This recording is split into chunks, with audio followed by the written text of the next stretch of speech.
Cinema అయితే బొమ్మ block buster అన్న. కాలర్ ఎగిరేస్తాం, మొన్న అన్న ఎగిరేసింది, ఈ రోజు మేము లేట్ ఉంది. ఏ అసలు నో వర్డ్స్, జస్ట్ పోయి కూర్చో, నీ కాలర్ నువ్వే లేపుతావు. ఎంట్రీకే మొత్తం బ్లాస్ట్. అసలు హాలీవుడ్, బాలీవుడ్ కాదు, టాలీవుడ్ కాదు, హాలీవుడ్ రేంజ్ లో ఉంది మూవీ. ఏం లేదు, జీరో ఎక్స్పెక్టేషన్స్ తో ఫుల్ సాటిస్ఫై అయిపోతుంది. రితిక్ రోషన్ డామినేట్ చేసిండు, మొక్కల దగ్గర కూర్చొని పెట్టిండు. వన్ మ్యాన్ షో మొత్తం ఫస్ట్ నుంచి లాస్ట్ దాకా. హీరోయిన్ కోసం సినిమాకి వస్తా అంటే వేస్తుంది కానీ మొత్తం మనలో లీడ్ చేస్తారు, మనోడే అప్పర్ హ్యాండ్. సినిమా బొమ్మ బ్లాక్ బస్టర్ ఫస్ట్ నుంచి లాస్ట్ దాకా మనం డామినేషన్ ఉంది మొత్తం.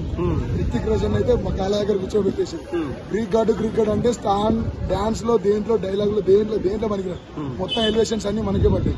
రితిక్ రోషన్ కు స్టార్టింగ్ ఎంట్రీ సీన్ తప్ప అసలు ఎలివేషన్ ఎక్కడ లేదు, మొత్తం మన ఉంది.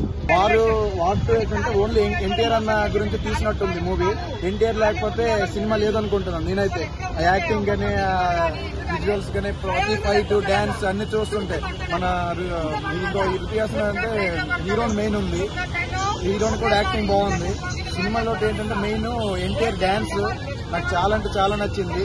ఇంకోటి ఆ బీజిఎం చాలా బాగుంది. బీజిఎం చిన్నపిల్లలు అయితే ఇంకా హ్యాపీ ఫీల్ అవుతారు.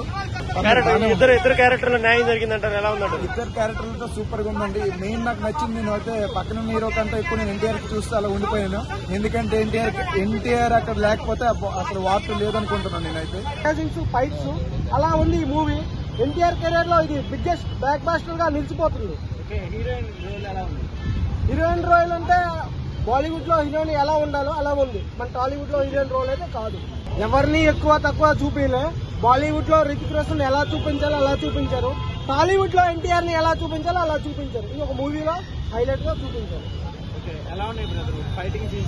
అసలు ఫైటింగ్ సీన్స్ అయితే ఒక ఏరే లెవెల్. ఫైట్లు చూస్తామనే వాళ్ళైతే అసలు ఈ సినిమాలో ఏ సినిమాలో కూడా అలా లేవు, అలా సీన్స్ ఉన్నాయి.